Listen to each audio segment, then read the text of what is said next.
Hola, bienvenidos de nuevo a la revista La Dimensión Súbita.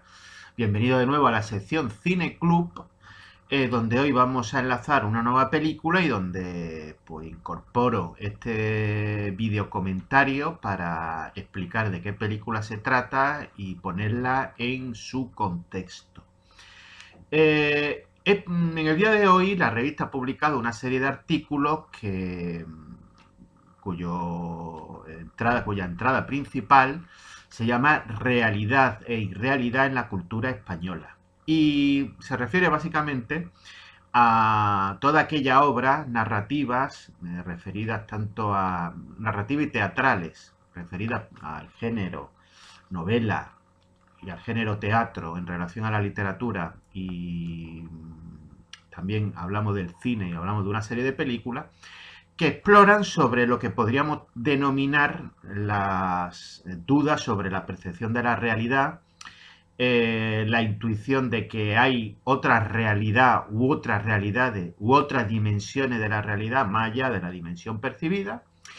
Y tenemos ejemplos pues bastante, digamos, hasta gloriosos, ¿no? E ilustres de este tema que es fundamental en la cultura española. Nada más que tenemos que mencionar el Don Quijote de la Mancha de Cervantes, la obra de teatro La vida es sueño de Calderón de la Barca, la novela Niebla de Unamuno o la obra de teatro La Fundación de Antonio Boro Vallejo para hacerse una idea de la importancia de este tema. Y hablamos también de este cine, empezando por supuesto por Luis Buñuel, donde en su indagación de lo inconsciente y por el influjo del surrealismo siempre quiso ir más allá de la realidad aparente y ver qué se escondía y qué se ocultaba tras ella. Y mencionamos toda una serie de películas. Y es una de esas películas a las que hacemos referencia la que protagoniza la sección de Cine Club del día de hoy en la dimensión súbita. Y esa película es She Killed in Ecstasy de Jesús Franco. Es realmente muy curioso que lo primero que se sorprenderán es que hablamos de cultura española y menciono una película cuyo título está en inglés, She Killed in Ecstasy, que más o menos se puede traducir como ella mató en éxtasis o ella asesinó en éxtasis. Y es que efectivamente se trata de un director español, Jesús Franco, se trata de una producción española, o más exactamente una coproducción con Alemania, y que España tiene una participación en una de las productoras que interviene en la película es española, pero curiosamente es una película que no se ha llegado a estrenar nunca en nuestro país y ni tan siquiera tiene existencia administrativa. Ustedes pueden ir a la base de datos del Ministerio de Cultura, donde están todas las películas calificadas que tienen, por lo tanto, existencia administrativa en nuestro país y no aparece She Killed in Ecstasy. Eh, hay que explicar, hay que explicar que en esa época pues bueno, Jesús Franco, la personalidad de Jesús Franco es y las condiciones que existían en los años 60 hasta mitad de los 70, la conjunción de ambas circunstancias pues explica que muchas de sus mejores películas o no se hayan llegado a estrenar en España, nunca se han visto, y eso es algo que él decía y tenía razón, cuando se han visto mutiladas por la censura. Eran películas que en esa época tenían, para esa época y para la mentalidad de la censura de la época, un fuerte contenido erótico. Hoy yo creo que no lo vemos de manera tan clara ni de manera tan pronunciada, o sí, eso cuando vean la película pues espero sus comentarios. De todas maneras, la película está en YouTube y tiene una restricción de edad para mayores de 18 años, o sea, tampoco es que el criterio sea especialmente laxo. Pero es una película que, repito, no se llegó a estrenar en España porque por sus... como pasó con otras películas de Jesús Franco y otras películas de las famosas seis que llegó a hacer con Soledad Miranda, la protagonista de Chiquilín en Éxtasis, pues no llegaron a estrenarse en nuestro país ni a tener tan siquiera existencia administrativa. Pero para llegar a este punto, antes conviene aclarar que Jesús Franco, pues ya sabes, es un director controvertido, es un director que tuvo en los años un comienzo de su carrera bastante espectacular visto desde el día de hoy y con un encadenamiento de títulos muy apreciables, todo ello escrito en el cine de género, y que fue algo que realmente le perjudicó en el sentido de que el prestigio que marcaban los festivales, la crítica y un poco todo el sistema cultural de ese momento, pues despreciaba el cine de género y lo veía como un cine de segunda fila. El protagonismo en esos años lo ocupaba el nuevo cine español, en otro, en los medios, digamos que en los medios críticos, en la crítica que se situaba un poco en la oposición al régimen, pues el cine de autor era el que ocupaba todo el protagonismo y por lo tanto el cine de Jesús Franco era considerado un cine de segunda fila. Pero, visto de día de hoy, películas como todas ellas, repito, dentro del cine de género, por ejemplo, dentro del cine de terror, La mano del hombre muerto o Gritos en la noche, o dentro del género negro, Rififi en la ciudad o La muerte silba un blues, son títulos de gran valor que sorprenden a día de hoy porque son títulos que no tienen nada que ver con las corrientes dominantes en la época dentro de nuestro cine y que verdaderamente tienen un pulso narrativo y visual verdaderamente espectacular. Siguió haciendo Jesús Franco cine de género en sus más diversas vertientes. Recordemos que hizo dos de las secuelas de la saga de Fu Manchu, protagonizada por Christopher Lee, eh, eh, Fu Manchu y El beso de la muerte y El castillo de Fu Manchu. Hizo dos películas como El caso de las dos bellezas y Besa de monstruos, donde era una pareja de detectives femeninas que estaban interpretadas por Rosana Gianni y Janine Reynaud. Y empezó a hacer una serie de películas que, y por eso está hoy en nuestra sección Cine Club, que venían a ser una especie de exploración de un terreno entre la realidad y la irrealidad, entre el sueño y la vigilia, que en algunos momentos casi parece antecedentes del cine de David Lynch. Eso se ve ya en películas que empiezan a tener ya un alto componente erótico, lo cual hacía difícil que en nuestro país se pudieran estrenar, al menos en su versión íntegra. Y eso se ve claramente, por ejemplo, en Necronomicon y sobre todo la que yo considero que es su obra maestra, que nunca se ha llegado a estrenar en España y que ahora mismo no tiene casi posibilidad de ser vista en nuestro país en ninguna plataforma ni nada, que es Paroxysmus, que también se conoce como Venus in Furs o incluso Black Angel, Ángel Negro, tiene esos tres títulos. Y que si digo que es un trompetista de jazz que está en medio de un estado de confusión mental, pues a lo mejor le recuerda a Carretera Perdida de David Lynch, pero es que yo creo que efectivamente Paroxysmus es un antecedente claro y evidente del director del estilo de ese director americano. Y si pusiéramos en una versión doble Paroxysmus y Carretera Perdida, pues descubriríamos que entre ellas existen más rasgos de similitudes que casi diferencias. Habiendo entrado en ese tipo de películas, él había seguido haciendo cine de terror y en un momento dado lo llaman para participar en el rodaje de una versión del Conde Drácula, de la novela de Bram Stoker. Está protagonizada por Christopher Lee, por supuesto, que era el Drácula el gran Drácula de la época, Herbert Lom en el papel de Van Helsing, y participa en esa película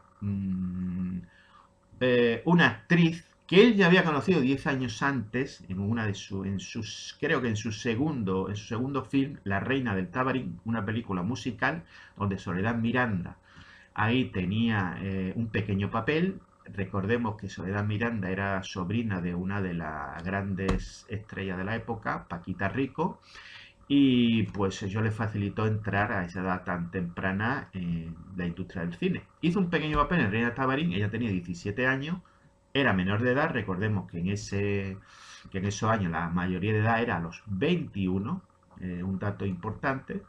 Y no vuelve a aparecer Soledad Miranda en el cine de Jesús Franco hasta que no hace el papel de Lucy Westenra en El Conde Drácula, de la adaptación que Jesús Franco hizo del Conde Drácula. En ese momento, ahí no sabemos qué mecanismos mentales intervinieron ni qué es lo que él vio, pero consideró que Soledad Miranda era la actriz ideal para una serie de películas donde él iba a seguir en la línea marcada por Paroxysmus y por Necronomicon, y donde sus tramas iban a estar a medio camino entre la realidad y la irrealidad, la vigilia y el delirio. Son películas donde la atmósfera es muy importante, donde el clima narrativo es indefinible, indefinido, impreciso, brumoso, y donde no sabemos exactamente qué estamos viendo. Si estamos viendo la realidad, si estamos viendo una película de género, si estamos viendo un sueño o estamos viendo un delirio. Y esto lo vamos a ver muy claramente en She Killed in Ecstasy.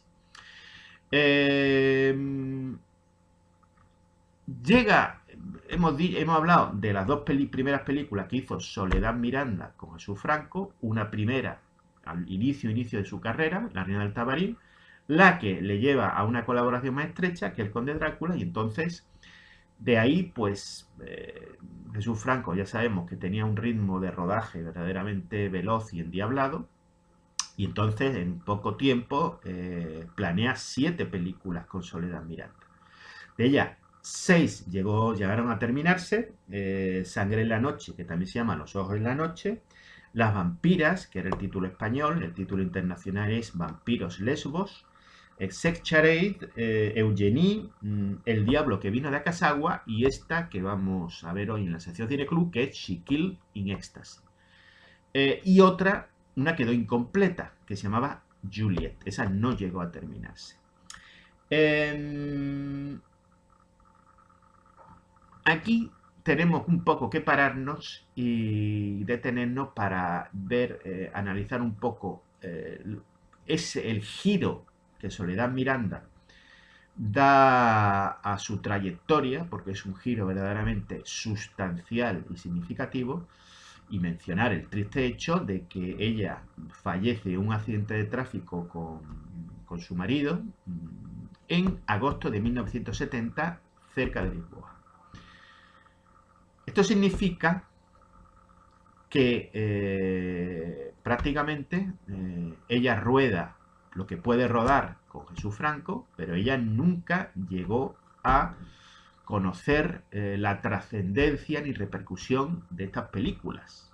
Es decir, no sabemos ella qué pensaría, no podemos jamás se le pudo preguntar un poco los motivos del giro que había dado a su trayectoria, ni qué opinó, ni qué podía haber opinado de la repercusión que su cine, que sus películas, que estas 6 películas en concreto, llegaron a tener y de su percepción como figura, porque ella, gracias a esas películas, se convierte en una especie de mito cinéfilo, mito erótico, que verdaderamente no tenía nada que ver con la imagen que ella había dado en sus anteriores películas. Ella había hecho unos 20 títulos. Mmm,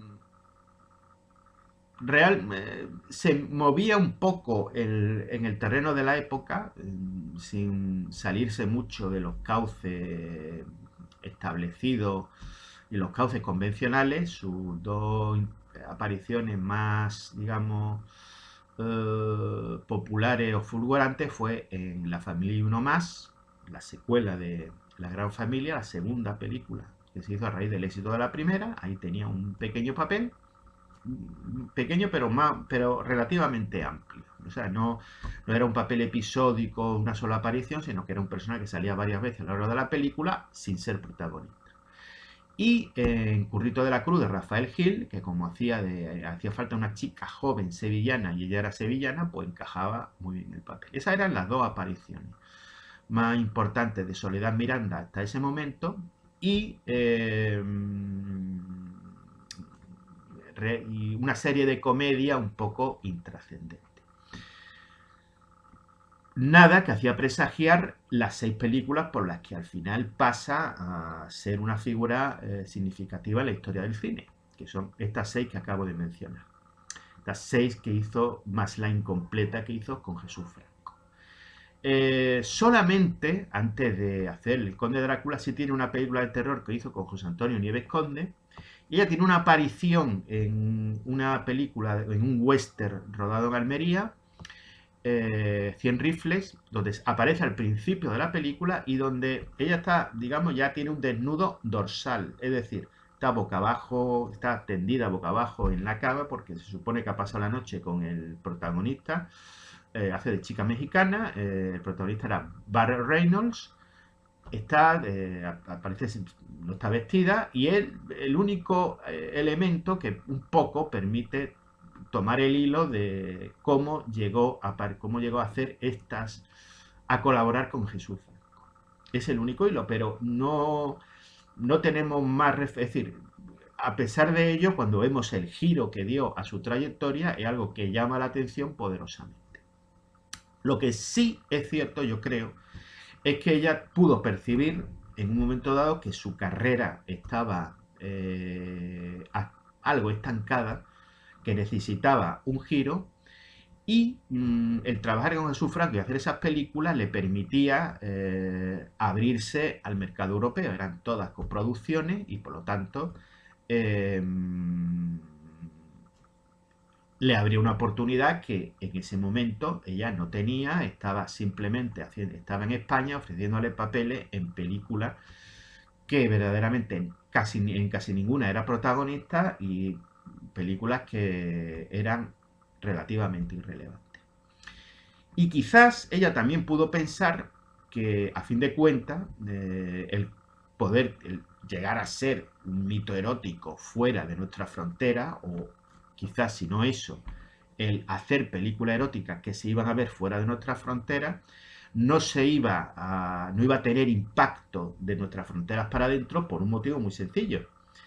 Primero, porque esas películas iban a tener una versión española que iba a estar censurada. Entonces, la escena erótica no se iban a ver y en la escena donde había desnudo ella iba a salir vestida. Como si nosotros comparamos la escena final de Las vampiras con la escena final tal como se ve en la película, en la versión internacional, con la que con la que se vio en nuestro país. Esa salió un DVD con la versión íntegra, que además se emitió en versión española en RTVE, en la TV2 en versión española. Este es el DVD correspondiente. Vemos la escena que se vio en la versión de nuestro país y ella aparece vestida, mientras que en la versión internacional pues ya se le ve desnuda, ¿no? Entonces realmente eso ella en nuestro país no se iba a ver ningún desnudo, simplemente se iba a ver, iba a aparecer vestida siempre, y además las escenas digamos, más caldeadas desde el punto de vista erótico, pues tampoco iban a aparecer. De tal manera que las películas que fuera de España iban a ser una mezcla de película de terror y película erótica, en España iban a ser simplemente películas de terror. Eso evidentemente pudo ayudar a que ella diera el paso.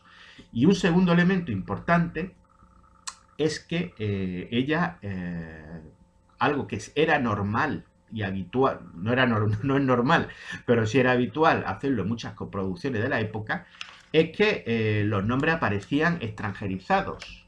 Es decir, por ejemplo, cuando vean Chiquilde en Éxtasis, verán que el director no aparece como Jesús Franco, sino como Frank Holman. Y ella no aparece como Soledad Miranda, sino como Susan Corda. Era una especie de táctica publicitaria de marketing que incluso Sergio Leone aplicó en Por un puñado de dólares. En Por un puñado de dólares, y según la versión que ustedes vean, habrá, a lo mejor ven aquella en la que aparece como director un tal Bob Robertson. Bob Robertson era Sergio Leone, pero como en aquella época pues no se sabía muy bien lo que era el spaghetti western, o incluso se pensaba que no tenía prestigio de ningún tipo, mejor parecer que se trataba de un director norteamericano y no hacer ver que era un director italiano, lo cual podía restar público. Como táctica de marketing se decía que el director era Bob Robertson, no, el director era Sergio Leone. Pues a lo mismo pasa con muchas películas de Jesús Franco. No, el nombre pues estaba extranjerizado, ¿no? Es decir, utiliza una serie de nombres que ahora sería largo de explicar.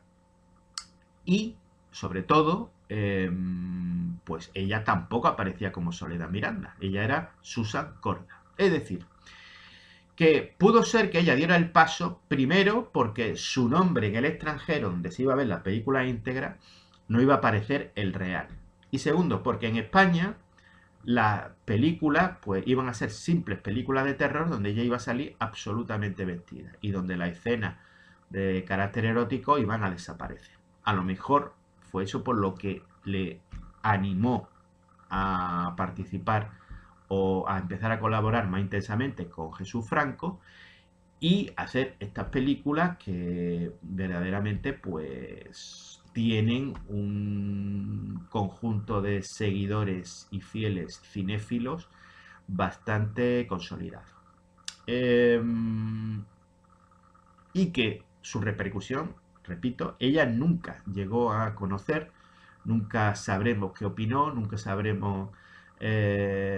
se le pudo preguntar por qué dio ese paso. Es decir, todo esto que estoy hablando es especulación, vamos a decirlo, podemos intentar discernir qué pasó por su mente. No sabemos cómo le sentaría a ella la repercusión de las películas, si estaba satisfecha, si no, no lo sabemos. El caso es que las películas están ahí y ella se convirtió, podemos decir, para añadir morbo a la situación, un mito erótico post-morte. Porque cuando sus películas todas estas películas fueron proyectadas, ella ya había muerto. Este elemento yo creo que además añade un carácter fantasmagórico a estas películas, Chiquilde en Éxtasis en particular, que no hay que tomar en balde. Es decir, yo creo que cuando se estaban montando estas películas, evidentemente eran todos conscientes de que la protagonista había fallecido y eso le da a la película el carácter fantasmagórico de la película queda reforzado. No es solo ese elemento, realmente la película dentro de una trama superficial bastante simple, Soledad Miranda, aquí el personaje de Soledad Miranda está casada con un médico que hace investigaciones, es expulsado de la profesión por el carácter de esas investigaciones y él pues acaba perdiendo la razón. Y ella decide vengarse de los médicos que formaban el tribunal que expulsaron a su marido de su profesión. Es una historia de venganza. Abro aquí un paréntesis. En este momento estoy diciendo que el cine de género no tiene prestigio, ni el cine de género, ni el cine de serie B, y habría que esperar una serie de años para que tanto la serie B, incluso la serie Z con matices, como el cine de género adquiera prestigio. Y uno de los directores que más ha hecho porque ello sea así es Quentin Tarantino, que está entre los que se confiesan admiradores de Jesús Franco. Y de hecho, Quentin Tarantino incluyó parte de la banda sonora de Las Vampiras en una de sus películas, en Jackie Brown. Y si ven la trama, tal como le he explicado, de She Kill in Ecstasy, recuerda muchísimo a la trama de Kill Bill. Es una mujer que encadena venganza tras venganza. Se parece muchísimo. Cierro aquí el paréntesis, pero para que vean que aunque Jesús Franco no es un director que cuenta con, yo creo que con todo el prestigio que se merece en nuestro país, fuera de nuestro país sí tiene más confesos admiradores. La película está llena de fallos de récord, de incongruencias narrativas, de elementos desconcertantes, pero todo ello yo creo que está al servicio de esa idea de mostrar al espectador que no sabemos muy bien si estamos en la realidad, si estamos en el delirio, si estamos en el sueño, si estamos en una fantasía creada por alguien, no sabemos incluso por quién. Y a ese ambiente fantasmagórico, delirante, surrealista incluso, le ayuda también la elección de escenarios, tanto de exterior como a los elementos decorativos que aparecen en el interior de los lugares, las escenas, digamos, de interior, incluso el propio vestuario, todo ello, la combinación de elementos tan diferentes, tan llamativos, tan chocantes, pues ayuda a reforzar ese carácter delirante que tiene la película. Tampoco pensemos que es simplemente la elección de escenarios, es también la forma en que son mostrados, son rodados esos escenarios. Es decir, la mirada del director aquí tiene importancia. Démonos cuenta que una parte importante de la película está rodada en Benidorm y en Calpe. Ahora hay edificios muy significativos que reconocerán, muchos reconocerán conforme vean la película. Es decir, son escenarios que son los mismos o parecidos, donde en los que pues Alfredo Landa en las películas del landismo iba persiguiendo suecas, o Paco Martínez Soria iba resolviendo problemas al modo Baturro, ¿no? Es decir, los escenarios son parecidos, pero en esta película la combinación de elementos hace que los escenarios son los mismos, pero la impresión que causa en el espectador es completamente distinta. Entonces, es decir, no podemos decir simplemente es el escenario lo que marca la diferencia, sino que también hay un modo de filmar, un modo de combinar elementos, las posiciones de cámara, montaje, la construcción de la escena, que hace que esos escenarios transmitan una impresión de irrealidad que cuando se ve en otro tipo de películas, pues no transmiten esa sensación, ¿no? Es decir, no pongamos todo el peso en cómo es el escenario, cómo son los escenarios de la película, sino que también la forma en que lo aborda el director es importante. Y todo eso ayuda a crear pues un ambiente, repito, donde no sabemos muy bien qué estamos viendo y si es algo real o no. Ya sabemos es decir, las películas que hizo con Soledad Miranda pues marcan un poco el cenit de la carrera de Jesús Franco, Hasta ese momento, pues se encadenó, yo creo que más de una veintena de películas que vistas desde hoy, pues son más que apreciables. Repito que su obra maestra, Paroxysmus, yo creo que es Paroxysmus, un antecedente muy claro de Carretera Perdida de David Lynch y que realmente nunca se ha llegado a ver en España. Es la que la he intentado enlazar, pero por tema de derecho ha sido imposible. Eh, y tras hacer estas películas con las que he mencionado antes, con Soledad Miranda, que ya la hizo cuando ella ya había fallecido en el trágico accidente de tráfico que le quitó la vida, pues va a su cine, aunque sigue haciendo varias películas que son de interés. Menciono, por ejemplo, hay una película de aventura muy bonita que él hizo, que es Un capitán de 15 años. Hizo después otra que hay varias versiones con el nombre, hay varios con varios títulos, pero que es El sádico de Notre Dame, que sería de muy interesante análisis. Pero él siempre con los problemas que tuvo, primero con la censura, que provocaron que prácticamente casi ninguna de las películas que él realizara y que son de más alto valor se llegara a ver en España en su integridad. Siempre se han visto mutiladas, incompletas. Es algo que él se quejaba y lleva toda la razón. Los problemas, repito, con la censura. Los problemas de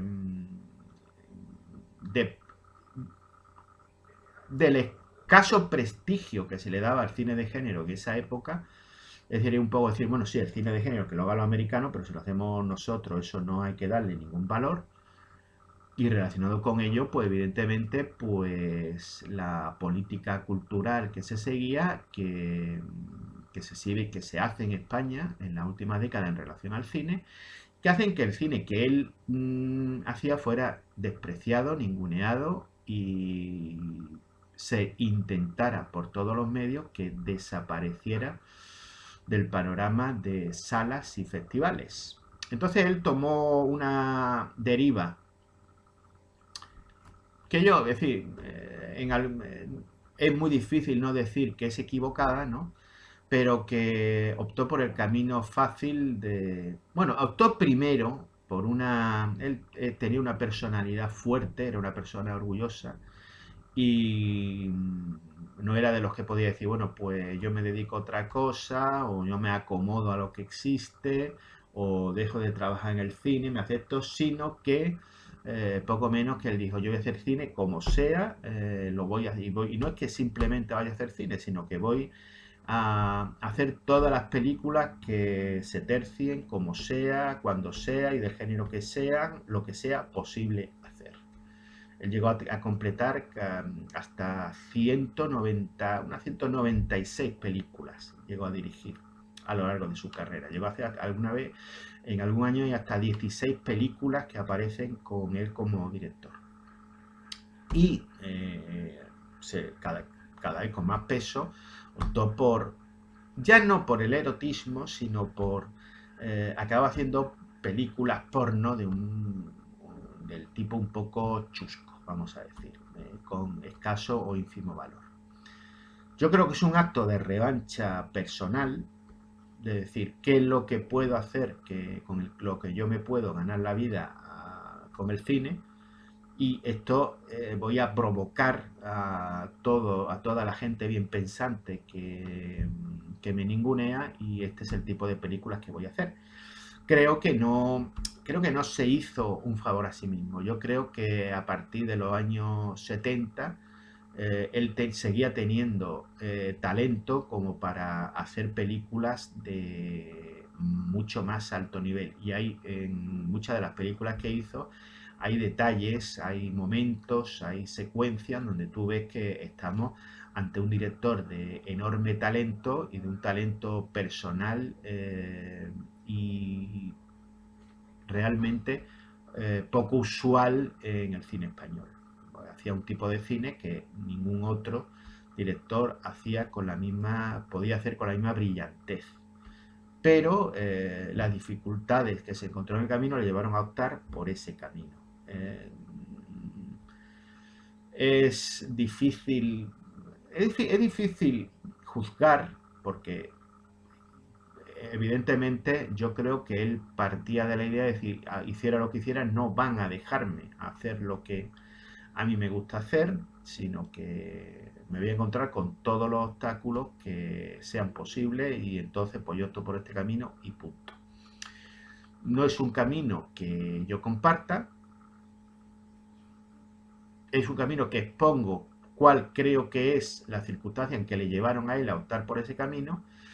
Y yo creo que más que juzgar a Jesús Franco, que si repasamos su trayectoria y su filmografía, pues al final hay entre 30 y 40 títulos que merecen la pena ser tenidos en cuenta como parte muy importante de la historia del cine español.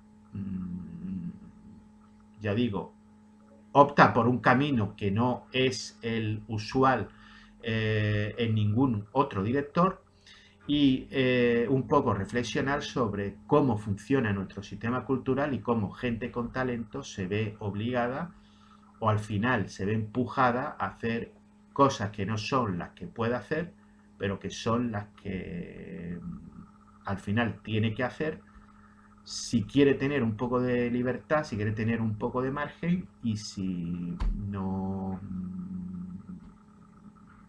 y si quiere seguir viviendo de su trabajo dentro de un marco. Es algo que sobre lo que deberíamos reflexionar y sobre lo que deberíamos replantear seriamente cómo es la política cultural española en torno al cine, que yo creo que encierra muchas contradicciones y muchos puntos objetables. Les dejo ya pueden ver en la sección Cineclub tanto a través de la correspondiente entrada en la página web www.ladimensionsubita.com, ahí pueden ver la película, tienen enlace a la película, como en nuestro canal de YouTube. Chiquilid en Éxtasis, una película que sabéis que no llegó a ser estrenada en España, que es una producción española que no tiene existencia administrativa en nuestro país, curiosamente. Seguramente la censura de la época hizo mucho para que ello no fuera posible. Y espero sus comentarios para ver qué les parece y que valoren tanto la participación de ese mito. Mito yo creo que es más mito fuera de nuestra frontera que dentro. Pues la mayoría de esas películas que sustentaron ese mito nunca llegaron a ser vistas en España. Por lo menos solo la mitad llegaron a estrenarse y ninguna en su versión íntegra. Pues, ¿qué opinan de Jesús Franco? ¿Qué opinan de Soledad Miranda? ¿Y qué opinan de la película y del tema que le hemos planteado? La realidad y la irrealidad en la cultura española, tanto en la literatura como en el cine. Muchas gracias y hasta la próxima.